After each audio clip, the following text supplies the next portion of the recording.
When a neighbor turned my private lakeside retreat into her personal party lot, I built a gate that sparked a showdown.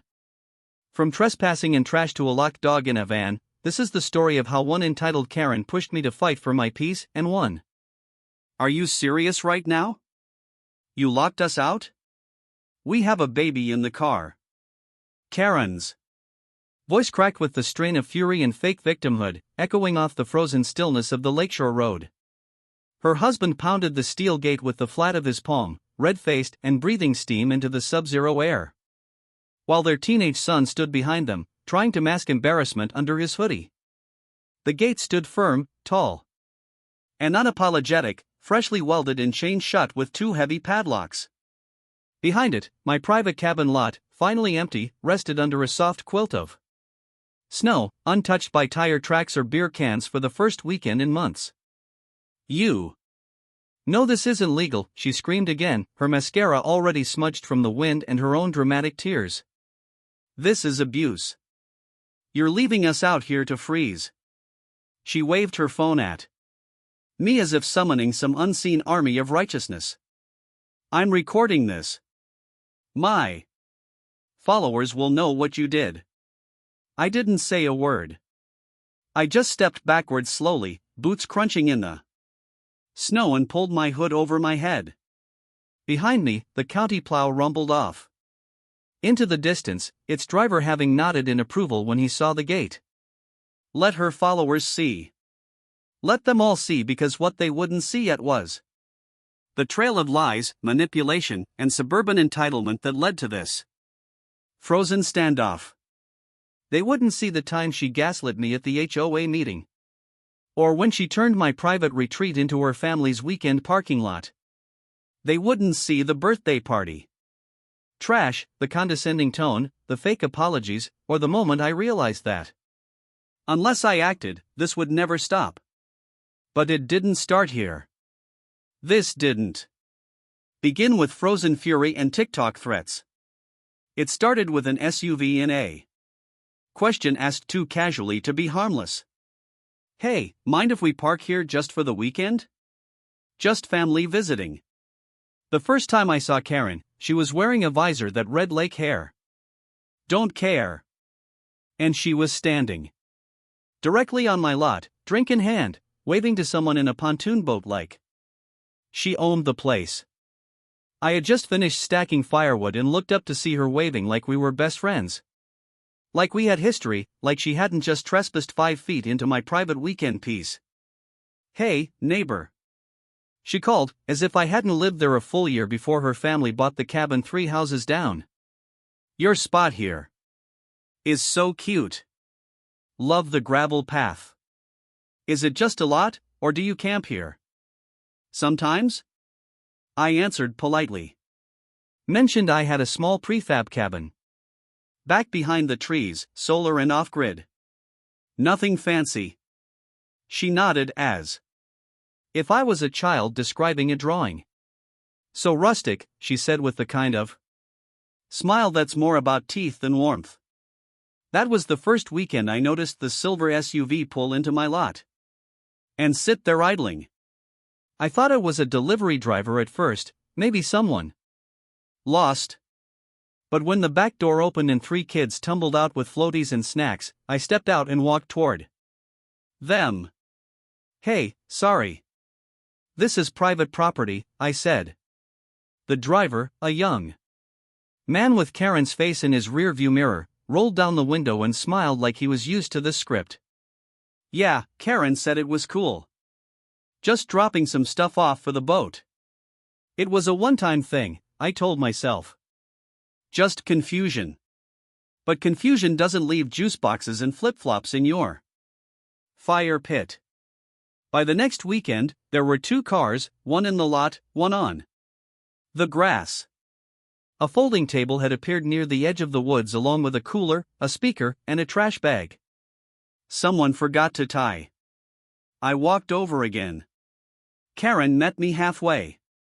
Oh, don't worry. They'll be out by sunset. My cousin just didn't have anywhere else to park. The whole road is a nightmare with guests, right? I said again firmly but politely that the land was private. She responded like I was the one overstepping.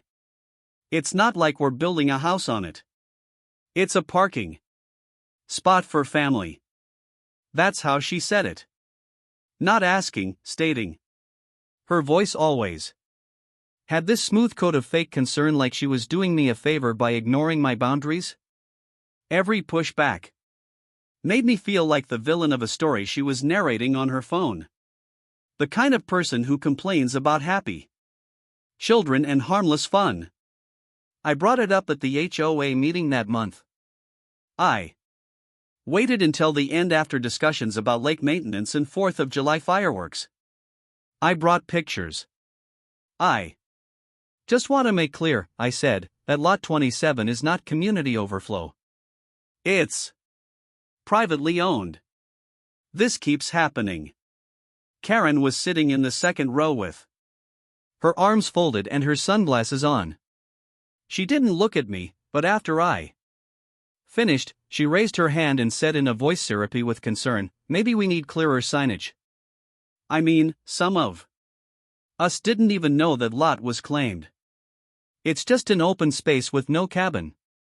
There is a cabin, I interrupted. It's off-grid behind the tree line. She tilted her head like a curious cat.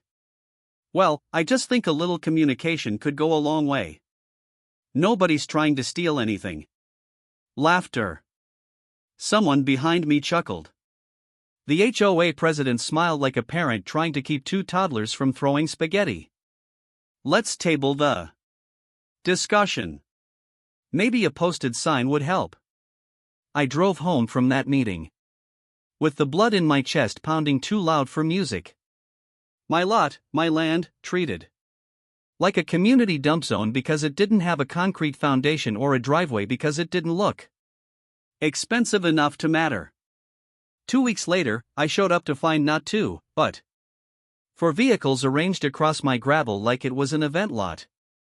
One had its trunk popped, and inside were pink streamers, balloons, a birthday cake box, and what looked like a gift table being set up. There were kids already playing tag near my solar panels and a Bluetooth speaker hanging off a tree branch blasting pop music. I took out my phone, started filming. Karen saw me and rushed over. All smiles. Oh my God. I meant to text you. It's just for my niece. Literally like 2 hours. You're welcome to come grab some cake, you know. I didn't answer. I didn't even raise my camera higher. I just filmed her talking. I filmed the folding tables, the generator they had brought for extra power, the trash pile already forming. Karen's smile wilted like a wet paper napkin. Are you really filming this? She said, hand outstretched. This feels a little aggressive. That word again, aggressive, not protective, not rightful, aggressive, like I was the problem. I went home and uploaded the footage to a private folder. Then I called the county office and ordered a copy of the property zoning map. Then I called a welder, but that was the day I found her son inside my cabin. I didn't hear him at first. I only saw the window open. I stepped inside and found him sitting on my camp cot with his shoes off, eating chips and watching something on a tablet. "Hey," I said, startled. He looked up, blinked. "Karen said I could wait in here. It's cold outside." He wasn't being malicious. He looked confused. Like someone had told him this place belonged to everyone. That's when the switch flipped. Not just the gate, but everything. Because now it wasn't just about land. It was about being erased. About being dismissed out of existence by someone so confident in her narrative, she thought she could hand my keys to a child. That was the moment I knew she'd done enough, and I was done being polite. The next Saturday, I arrived at the lake early in the morning, long before the sun had fully cleared the ridgeline, hoping for silence, solitude, and the smell of pine and frozen earth. Instead, I found a circus. A literal inflatable bounce house stood half inflated at the edge of my lot, tethered to a generator that grumbled like an angry bear. There were already 3 SUVs and a pickup truck parked on my gravel. And someone had unfolded 2 pop-up canopies and arranged plastic folding chairs in a neat arc facing the water as if the whole shoreline had been rented for a public event. Kids in neon jackets darted around with marshmallow sticks and glow wands, and someone was unloading trays of catered food from the truck bed. I didn't recognize any of the faces until I spotted Karen near the bounce house. Her voice sharp above the chaos as she instructed someone to make sure the balloons were tied down in case it gets windy. She was wearing a sweater that said "Gather and Giggle" and held a clipboard like she was managing a conference. The clipboard snapped into her side when she noticed me walking up. "Oh, hey," she called out, arms wide as if this was some kind of delightful coincidence.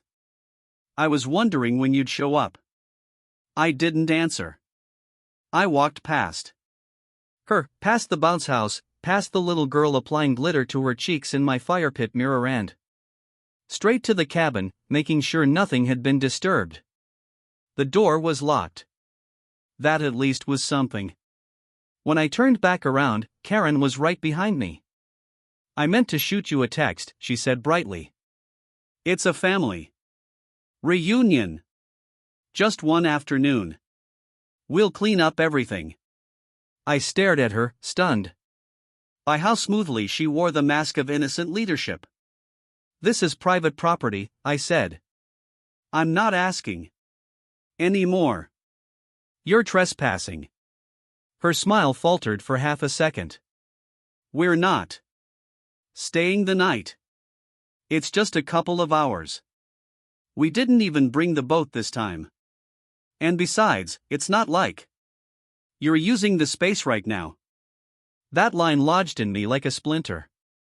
"Not like you're using it. As if ownership only mattered when witnessed. As if peace and privacy didn't count unless monetized or scheduled. You need to move everyone off the lot," I said. Now, her arms folded, clipboard tucked under one elbow. "You know what? Maybe we should get the HOA involved. You've been really aggressive about this lately. It's honestly creating a hostile environment for the neighborhood." The bounce house inflated with a groan behind her as 2 kids tried to climb in before it was fully stable. I turned and left. I couldn't argue with her in front of kids and neighbors. I couldn't be the villain in the party. Not yet. Later that night, I returned after dark. The bounce house was deflated, its plastic folded and left on the gravel like a collapsed jellyfish. Trash bags leaned against my cabin wall. Someone had left a half-eaten cake on the tree stump I used for chopping wood. It had ants on it already, even in the cold. But what got me most was the smell of gasoline from the generator, still faint in the air, and the imprint of lawn chairs on my moss and mulch. The place felt used. It didn't feel like mine anymore. I took photos. I made a new folder. Then I drove back to town and ordered 3 weatherproof security cameras and a no parking sign from a metal works supplier. The next morning, I emailed the HOA. I attached the photos, the property deed, and a zoning overlay with highlighted lot lines. I was polite. I was professional. I was also done being ignored. The response came 3 days later from the HOA secretary, who thanked me for my thoughtful documentation, but noted that the community bylaws did not give the HOA jurisdiction over private parcels that were not part of the shared shoreline access. She offered to encourage all members to be mindful of boundaries and left it at that. Karen, of course, got a copy. I found out too. Days later, when I visited the lot and saw a bright yellow poster tacked to the pine tree just beside the gravel drive. It read, "Nature is for everyone. Let's not gatekeep the outdoors." In marker, complete with hearts and doodles. My no parking sign was hanging crooked below it, half unscrewed. The cameras were untouched, but I noticed someone had waved at one of them. The wave was caught clearly in the recording. A teen boy smirking, giving the middle finger. I installed a fourth camera inside the cabin. I started driving by on random weekdays, checking the footage, logging license plates. Karen's sister had a red Mazda. Her cousin drove a black Tahoe. Sometimes they stayed for an hour, sometimes overnight. Once I arrived to find a family of 6 grilling sausages over a portable fire pit not 10 feet from my composting toilet shed. They waved at me like I was the guest. Karen said you were cool with it. The father said, handing a stick to one of the kids. Said it was just a rustic site, kind of like a shared thing. That word again, shared as if claiming something without permission made it communal. I called the sheriff's office and asked what my options were. The deputy who answered was polite but cautious. You can file a trespass report if you've given clear notice and posted signage, he said. But you'll need to catch them in the act. Best bet is to issue a written no trespass warning first. That way, if they ignore it, we can take action. So, I wrote 1. I delivered it myself. Karen opened the door wearing a spa mask and sipping from a wine glass. I handed her the letter. She blinked at it like it was written in code. You're kidding, she said finally. You're threatening legal action over a patch of dirt. I didn't answer. I turned around and left. The next morning, she posted on the community board. Some people in this neighborhood think they own nature. Let's not forget what real community looks like. 4 people commented in support. 2 added clapping emojis. 1 called me Lake Lot Larry. The next weekend, I arrived early and sat in my truck just outside the gate. I watched as the same black Tahoe rolled up slowly, paused, and then reversed when they saw me. An hour later, I saw Karen walk past at the far end of the street with her dog, ignoring me completely. She was dressed for a jog, but wasn't jogging. She was observing. She knew I was watching, too. I had entered the part of the war where the smile vanished and only tactics remained. A week later, I found an anonymous letter in my mailbox back in town. No envelope, just a folded sheet of paper that read, "You're making this worse for everyone. Just let it go. Nobody cares about that stupid lot." That night, I couldn't sleep. Not from fear, but from clarity. They wouldn't stop. They didn't want compromise. They wanted compliance. They wanted ownership through wear and neglect. They wanted me to leave it alone so they could use it until it didn't feel like mine at all. But I didn't build that cabin to impress anyone. I built it because I needed space to breathe. And now, breath by breath, they were taking it from me. I spent the next week preparing the gate. The welder was booked through the end of the month, but I found someone who worked freelance through a friend in the city. Cash job, no questions. We designed a steel swing gate with a dual padlock system, reinforced hinges, and a cement anchor on either side. I paid extra for powder coating and weatherproofing. I didn't tell the HOA. I didn't post about it. I waited until I had everything in hand. The cement cured, the lock installed, the final inspection complete. The sound of tires Crunching over frozen gravel was sharper than usual that morning. A kind of brittle grinding that announced Karen's arrival before her SUV even rounded the curve.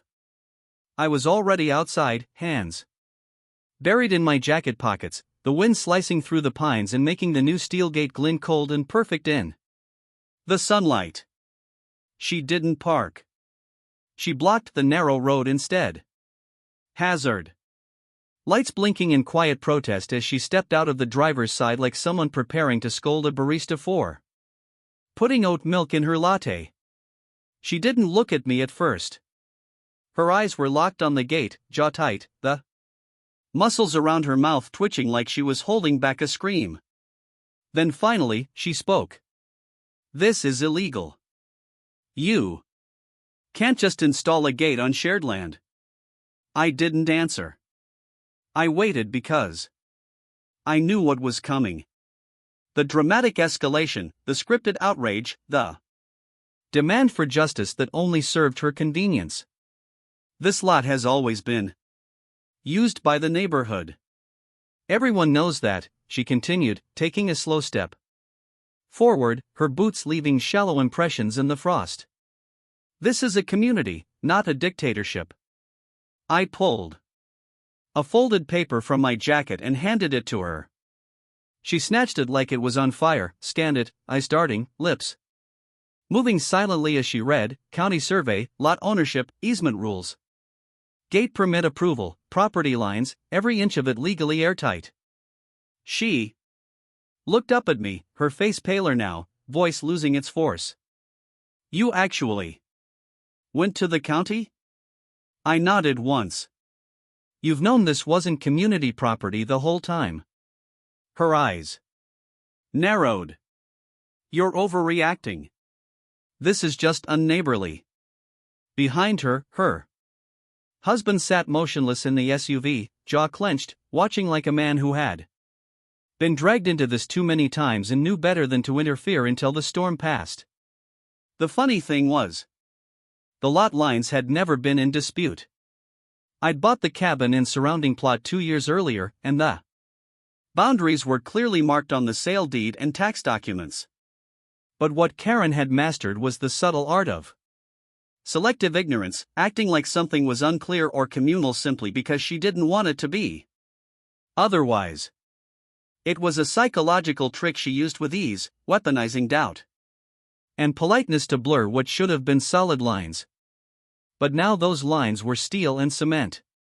That gate wasn't just physical. It was legal, irrefutable, and locked with 2 industrial-grade padlocks. Karen handed the paper back to me with a stiff hand. "This won't last. People aren't going to like being cut off. You're going to isolate yourself." Then she turned and marched back to the car, slammed the door, and pulled a fast 3-point turn that sprayed slush across my boot. As she disappeared up the hill, I finally exhaled, not with relief, but with the weight of inevitability. That night, my phone buzzed with a notification. Someone had posted on the neighborhood forum. The title read, "Are we being gated off our own shoreline?" Inside was a long post by someone clearly pretending to be anonymous, but dripping with Karen's passive-aggressive phrasing. She asked questions instead of making accusations. "Are private gates allowed? Who checks zoning? Should one person control access to a beloved natural space?" Comments followed quickly, some were neutral, others were clearly baited. One person asked if the gate was temporary. Another wondered if the land had changed hands recently. I didn't comment. I uploaded a copy of the zoning map and the deed to my profile and left it at that. The facts were enough, but facts, as I had learned, never stopped people like Karen. They just shifted the terrain of the argument. 2 days later, I got a knock on my cabin door. It was the HOA president, George, bundled in a parka with a clipboard under one arm and the kind of awkward smile that said he didn't want to be here. Mind if we talk? He asked. I invited him inside, poured him some hot tea, and waited. Look, he said after a long pause. We're not trying to stir up drama, but we've had a few complaints about the gate. People are worried it's setting a precedent. I raised an eyebrow. A precedent for what? Respecting property lines. He chuckled nervously. You know what I mean? Some people use that road as overflow parking during peak season. It's always been informal, but expected. I nodded slowly, then gestured to my laptop. I opened the camera feed, showed him the footage of the bounce house, the birthday party, the generator, the trash piles, the kid in my cabin. He went quiet. I'm not stopping anyone from enjoying the lake, I said. I'm just stopping them from abusing my land. He nodded, finally understanding the depth of it. Fair point, he murmured. Legally, you're in the right. Just maybe keep lines of communication open. I agreed. And he left. But communication only works when both sides speak truthfully. Karen didn't speak truth. She spoke pressure. She spoke guilt and manipulation. The next attempt was clever. A handwritten note tucked under my windshield wiper. We were hoping to host a small memorial next weekend. Just a few family members, very low-key. Could we use the lot for parking? It would mean a lot. There was no name, no signature, but the handwriting was unmistakably Karen's. Perfect loops and exaggerated exclamation points like hearts turned sideways. I didn't respond. The gate stayed locked. That weekend, I stayed home, monitored the cameras. 2 SUVs circled the block 3 times, then parked further down the road. They unloaded flowers, lawn chairs, and a Bluetooth speaker. Not exactly a somber affair. At one point, someone tried the gate, jiggled it, pulled. Nothing budged. They gave up. That was the end of the fake memorial. But what came next wasn't funny. I arrived at the cabin the following Friday and noticed something off. The no parking sign had been spray painted over. Black lines obscured the wording. The camera had recorded it. 2 teenagers, hoods up, walking casually at dusk, one holding a can. I downloaded the footage and filed a report with the Sheriff's Department.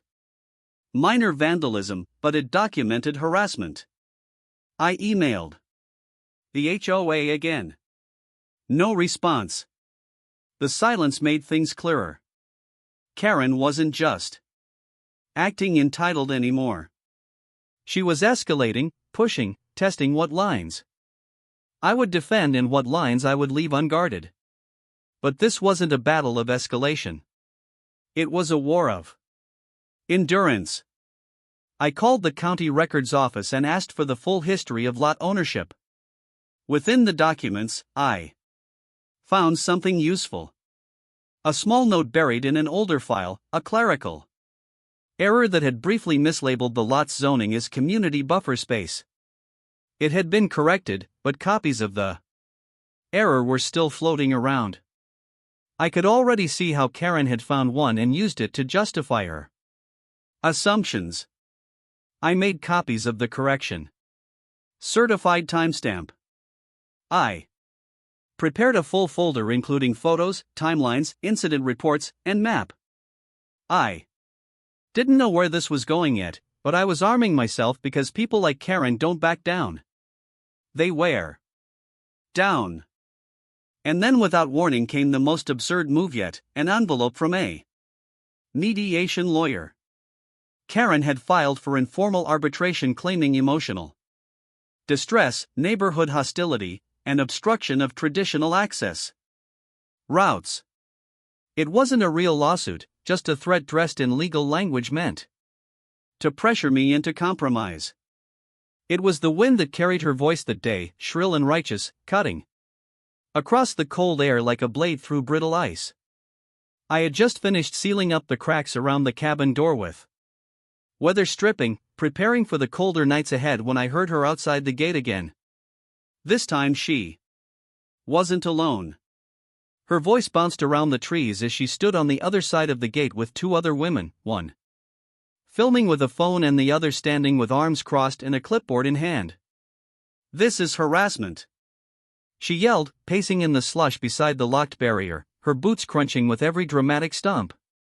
"You can't wall off nature. You don't own the sky."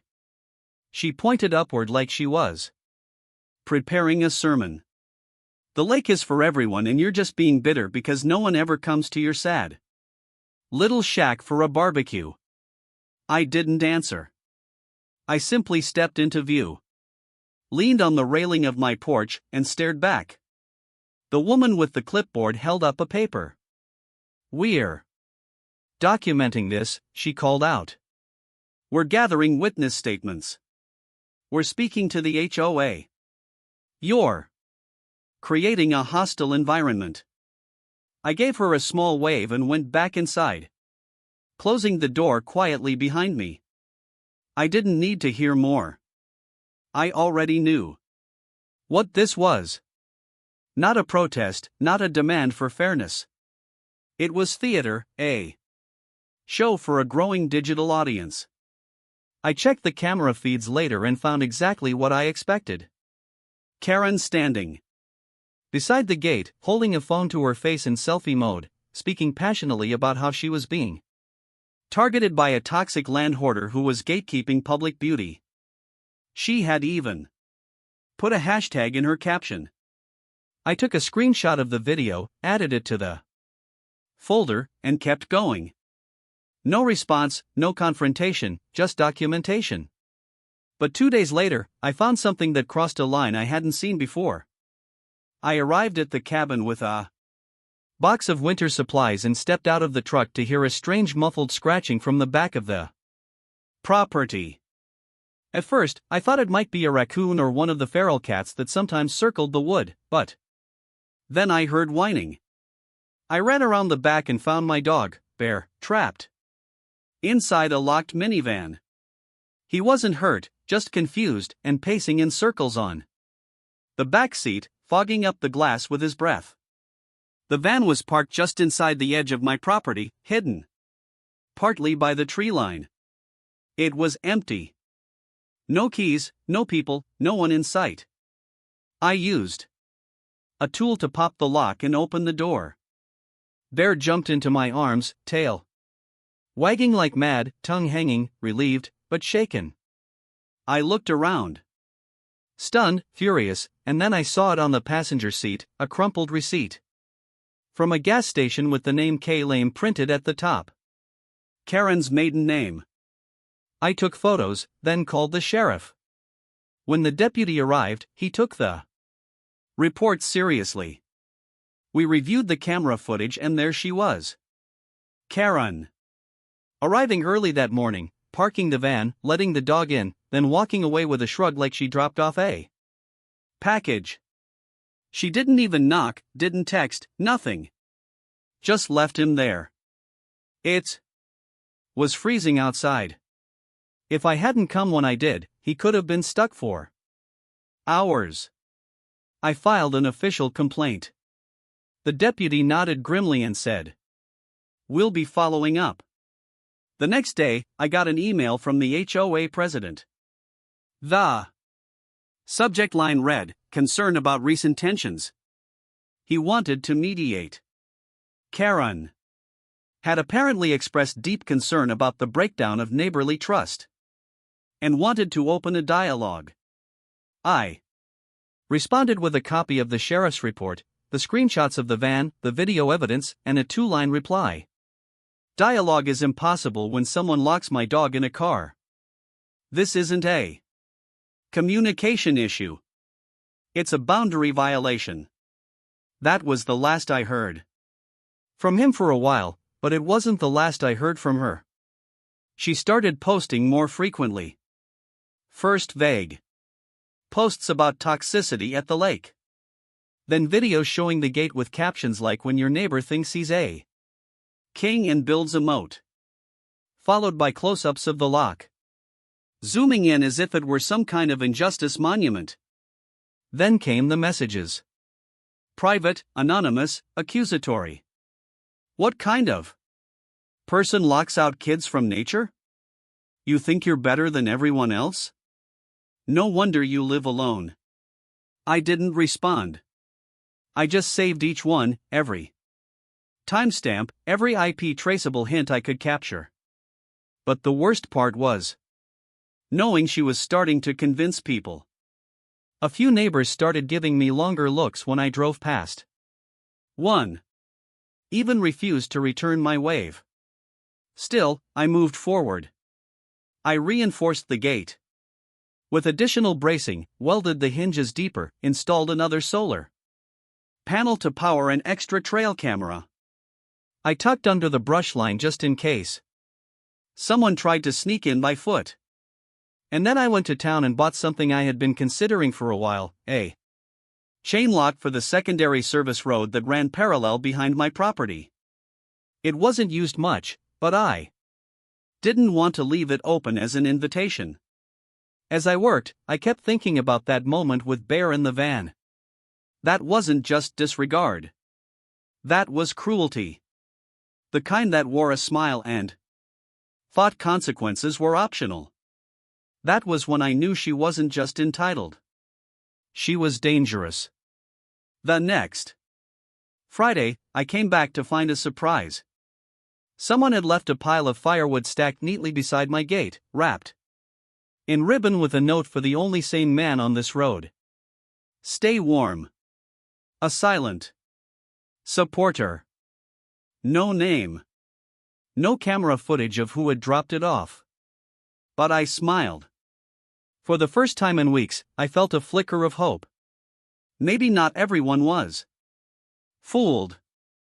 Maybe the quiet ones were watching too. And maybe, just maybe, justice had started whispering to others. But Karen wasn't finished. That weekend, she launched her most dramatic stunt yet. I saw it unfold in real time on the cameras. She arrived with a group of family and friends, parked several vehicles along the edge of the public road near my property, and began setting up chairs, coolers, and a fire pit right outside the gate. Then, like clockwork, she turned on her phone camera, went live, and began narrating her version of events. So, here we are again, locked out of the lake by a man who thinks nature has a title deed.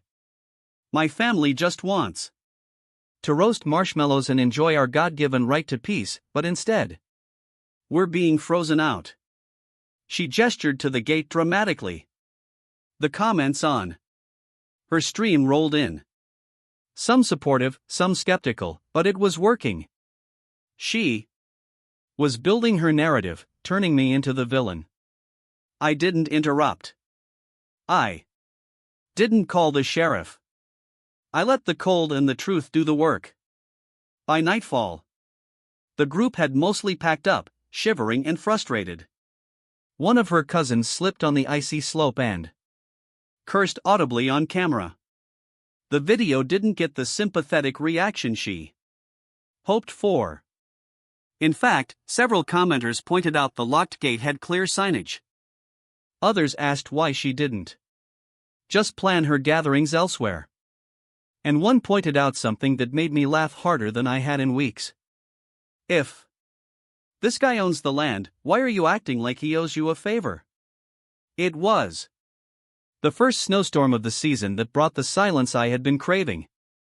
Thick flakes falling in a slow, hypnotic dance, blanketing the pine branches and muffling every sound until even the birds seemed to pause in reverence.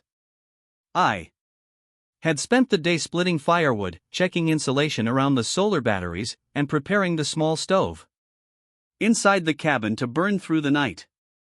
Everything was quiet, calm, untouched, and for a moment, I allowed myself to believe that maybe the worst had passed.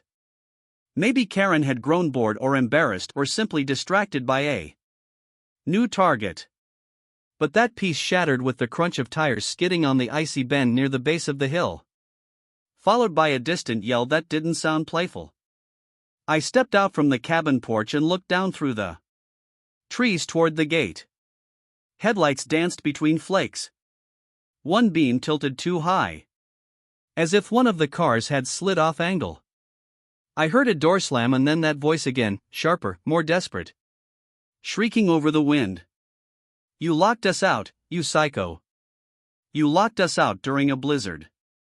I stood still, my breath catching in my throat, watching as Karen's silhouette stumbled into view, her parka unzipped and flapping like a flag in chaos.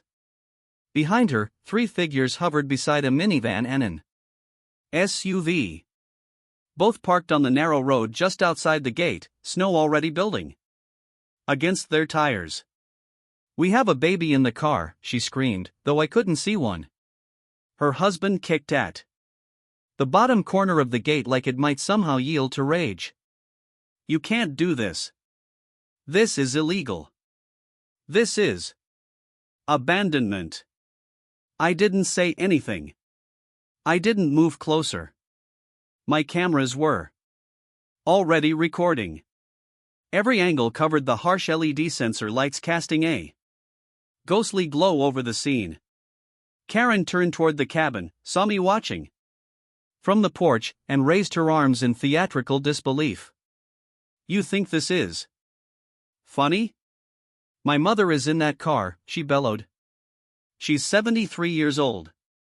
The woman in question was likely in her 50s at best, standing outside the van, scrolling calmly through her phone with gloved hands and a hat shaped like a reindeer. "This is going to go viral," Karen shouted, turning back to her phone. "I hope you're proud.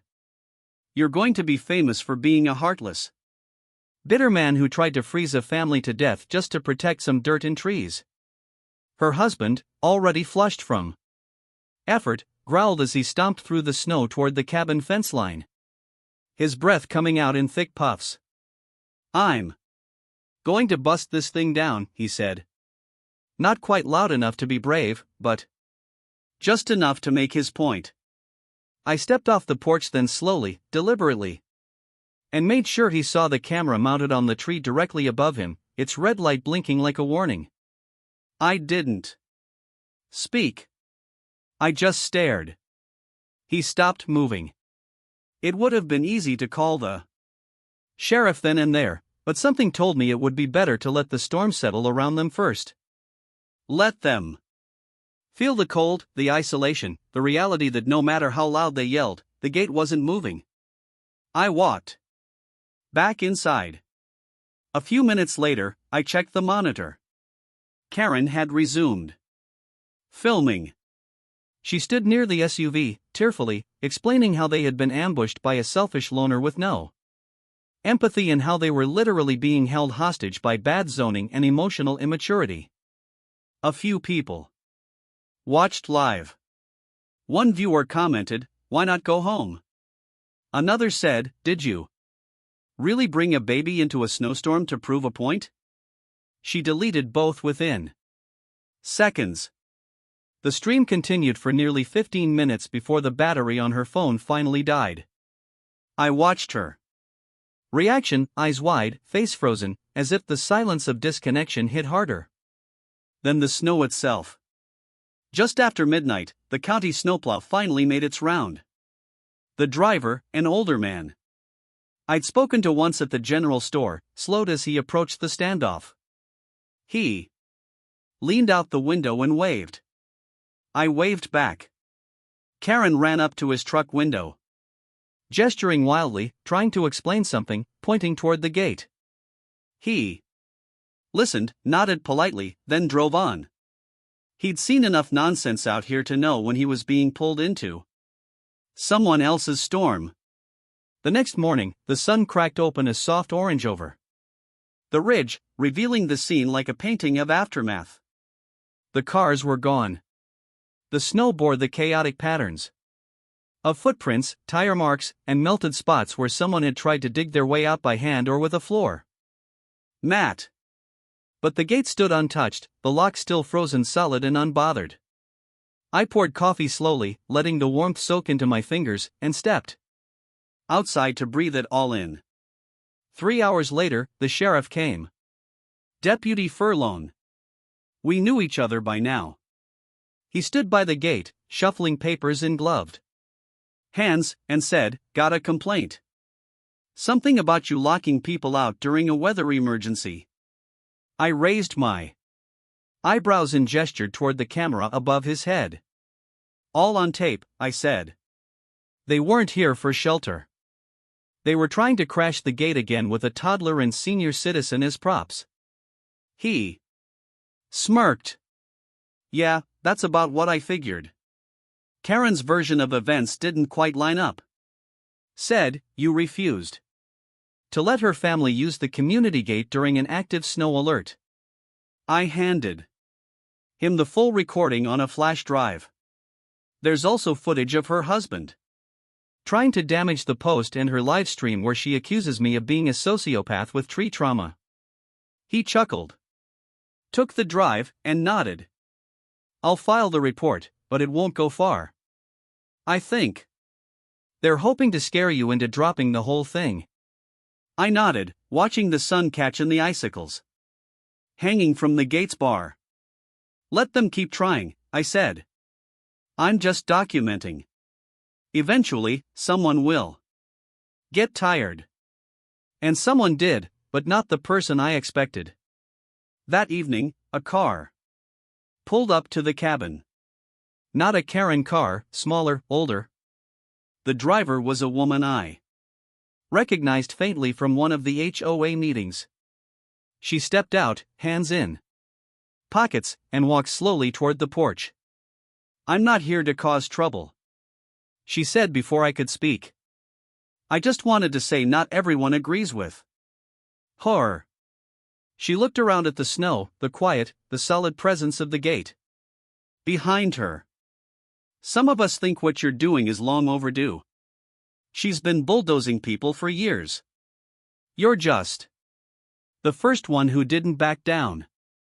I didn't know what to say at first, but eventually I nodded and said, "Thank you." She pulled a folded paper from her coat. "They're planning another HOA complaint. They're calling it a gate grievance.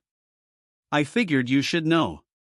I accepted the paper, tucked it into my jacket, and watched as she returned to her car and drove away without another word. That night, I started drafting my own letter, not a complaint, a proposal to the HOA board suggesting that any use of non-owned property for events or overflow parking be subject to written permission and pre-approved plans. I attached a list of recent incidents, evidence, and legal notes about liability exposure. If they wanted to avoid another Karen-level headache, they'd take it seriously. I hit send. Then I turned off the lights, let Bear curl up near the stove, and listened to the storm's quiet retreat. Outside, the frost crept back in. But it wasn't unwelcome. It was clean, honest, and for the first time in months, it felt like the weather wasn't the only thing finally turning cold on Karen. It began with a folded complaint shoved into my mailbox. The kind of envelope that didn't carry postage, but still stank of legal theater. The HOA letterhead had printed at the top in faint overpriced ink and the contents written in a voice that tried so hard to sound neutral it betrayed the tension beneath every word. It was titled Community Conduct Concern. And the language danced between vague disapproval and bureaucratic evasion, citing unnamed residents who felt excluded, concerned about escalation, and uncertain about the long-term implications of reinforced barriers. I read it 3 times, half expecting it to dissolve into a punchline. But no. This was real. Karen had filed an official HOA complaint, accusing me of creating a hostile environment, impeding community access, and most absurd of all, causing emotional distress through visual aggression, which I could only assume referred to the gate in my camera signs. I could almost hear her saying the phrase, her voice soaked in victimhood, spinning the narrative as if she were being barricaded from safety rather than blocked from someone else's property. I didn't crumple the paper. I scanned it, added it to the archive, and started typing my response. This time, I didn't just refute the claims. I dismantled them paragraph by paragraph. I laid out timelines, legal documentation, video evidence, and witness statements, including the note left anonymously by a neighbor who had grown sick of Karen's theatrics. I didn't ask for compromise. I demanded resolution. I ended the letter with a clear call. The HOA needed to clarify property boundaries and publicly acknowledge that the lot was not and had never been community space. I submitted it to the board, CC'd the county records office, and sent a copy to my attorney, just in case. A week later, the HOA held a meeting. It wasn't public, but word spread fast through the neighborhood as it always did when drama brewed. The community forum lit up that night. Posts with vague titles like "Concerned about tension at the lake" and "Why can't we all just get along?" appeared alongside a few bold ones that asked the real question. Is Karen lying about the gate? Someone even uploaded screenshots from her live streams, now archived, with time-stamped contradictions in comments from strangers calling her out for exaggeration. Her carefully curated narrative was fraying at the edges. And then came the footage. I hadn't posted it myself, but someone had requested public access to the sheriff's body cam recording from the snowstorm incident. A trimmed clip showed Karen screaming about being locked out while her car idled with the door open and no child or elderly passenger in sight. Her tone, her expressions, her half-truths, it all played like a bad audition reel. That clip was shared in a group chat, then cross-posted to the forum, and within hours the momentum shifted. Comments turned, sympathy curdled. A few brave neighbors voiced what everyone else had been muttering behind closed doors. Maybe Karen wasn't the victim. Then something unexpected happened. Her sister, someone I had never spoken to, barely noticed at any gatherings, posted under her real name, not anonymous, not hidden behind a fake profile. Her comment was short, but devastating. I love my family, but this has gone too far. The cabin lot was never ours. Karen knew that she used my kids to make a point, and I regret going along with it. That blew the doors open. Support for Karen crumbled like a cheap snow fort in warm rain, and she felt it. The next morning, her husband showed up alone at my gate. He didn't knock, didn't try the lock. He stood there in silence, shifting from foot to foot until I finally walked down to meet him. His voice was quiet. Look, I didn't sign up for all of this. I just wanted to spend weekends at the lake. She gets caught up in things. He paused, then added, She told me you had given permission once. I believed her. I stared at him, trying to decide whether to accept the apology hovering behind his eyes or let it hang in the cold like unfinished breath. Eventually, I nodded once. He didn't say anything else. Just turned around and left. Boots crunching softly on the gravel. A man retreating from a battlefield he never wanted to be on. But Karen wasn't done. She did what people like her always do. When the truth stops working, she changed tactics. 2 days later, I received notice from the county courthouse. Karen had filed a civil nuisance complaint attempting to argue that the gate constituted an obstruction of historical access and was impacting community enjoyment of shared resources. It was the most desperate attempt yet, flimsy and transparent, and yet it forced a court date. I called my lawyer. We prepared the case. I gathered all the evidence I had compiled over the last 3 months. Every screenshot, every video, every message, every passive-aggressive HOA post and live stream contradiction. I printed aerial maps, timestamps, a copy of the original land survey, and the corrected zoning record. I even brought a witness, the neighbor who had brought me the warning about the HOA complaint. She agreed to testify, not because I asked, but because she was tired, too. The courtroom was small, dry, lit with fluorescent lights that made everyone look pale and nervous. Karen arrived in a camel coat, sunglasses, and an aura of righteous indignation, holding a folder thicker than the Bible, her lawyer whispering earnestly beside her. I sat calmly, hands folded, breathing slowly. The judge was a woman in her 60s, with a voice like a gavel and zero tolerance for melodrama. As Karen's lawyer began outlining the case, complete with exaggerated claims about emotional hardship and blocked views, I watched the judge's eyebrows twitch once, then fall back into a flat line of skepticism.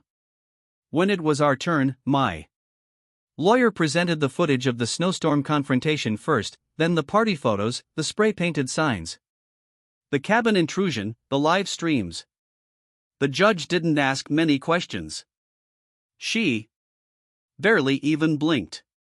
But when Karen stood to testify on her own behalf and started rambling about communal vibes and lake energy being suppressed, the judge finally interrupted. "Ma'am," she said, her voice sharp enough to freeze boiling water. "You're not describing legal rights.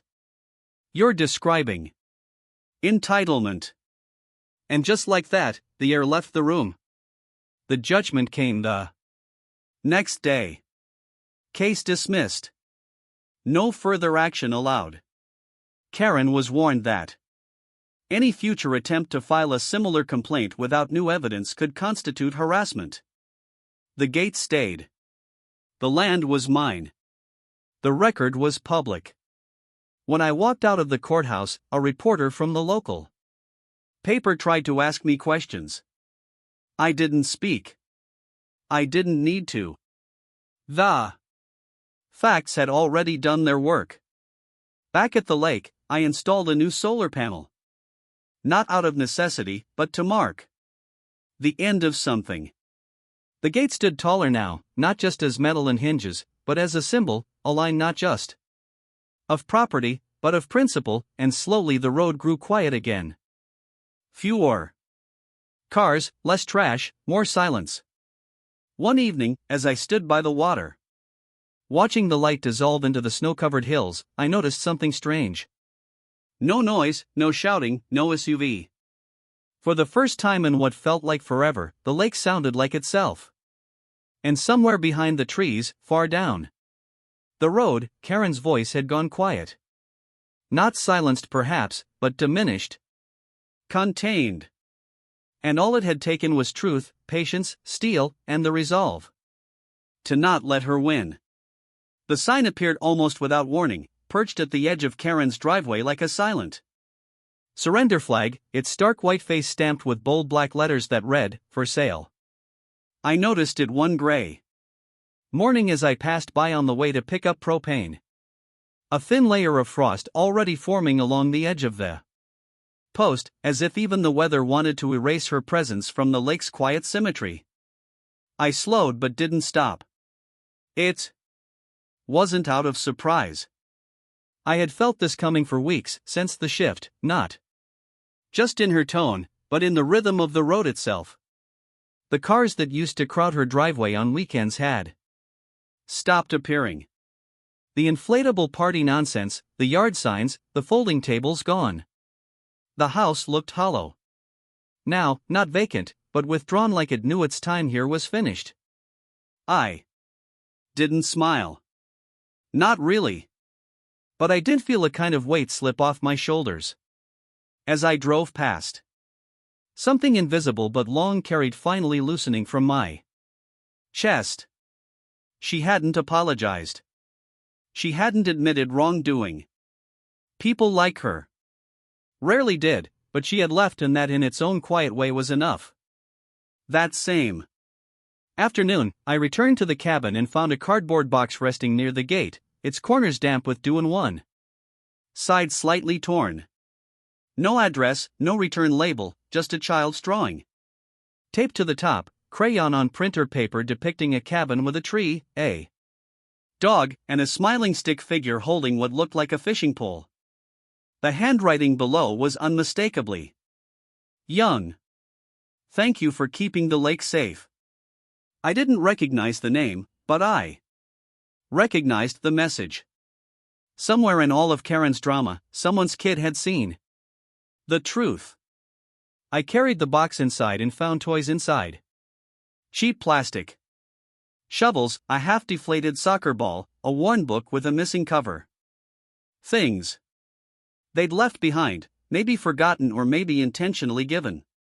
I kept one of the toys, a small plastic dinosaur with a chipped tail, and placed it on the windowsill above my stove.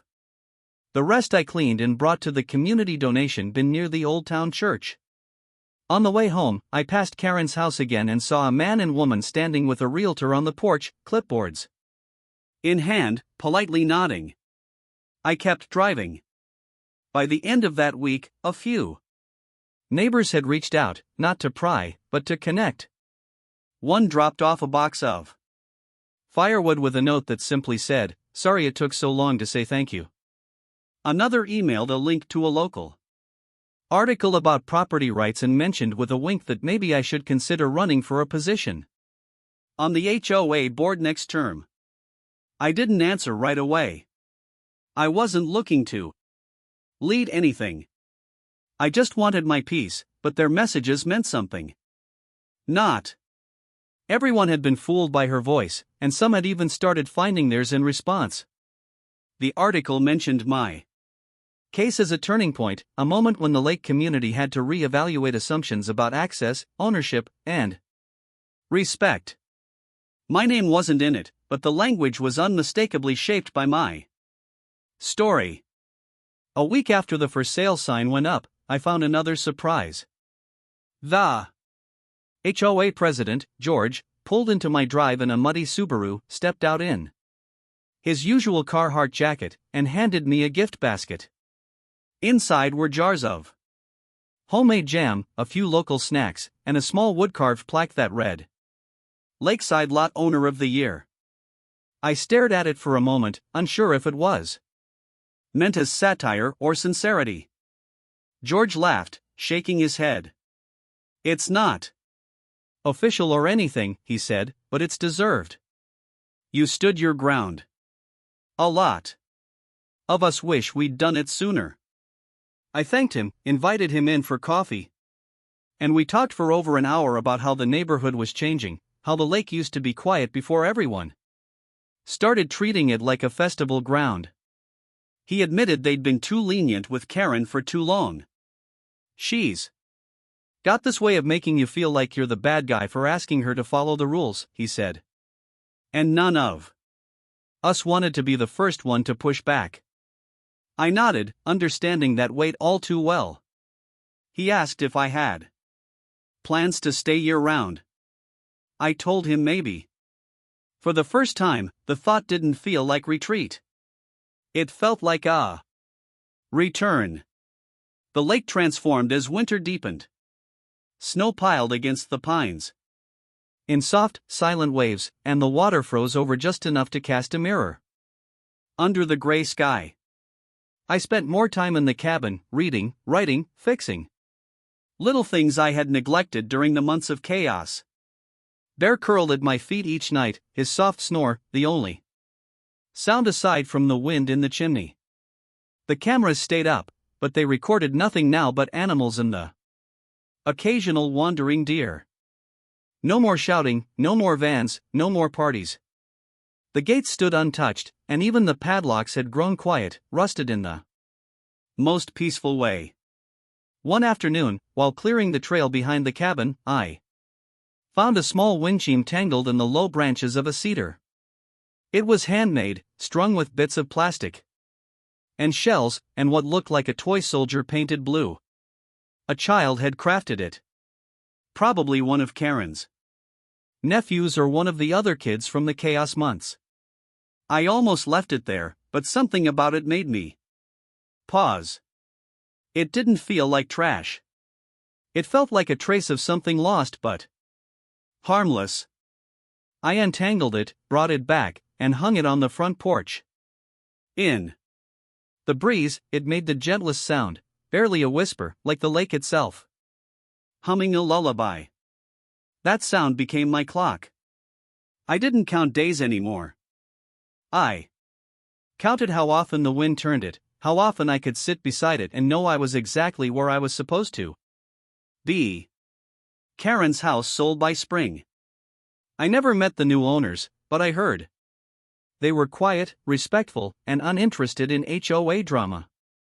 They waved when they passed, but never stopped to talk.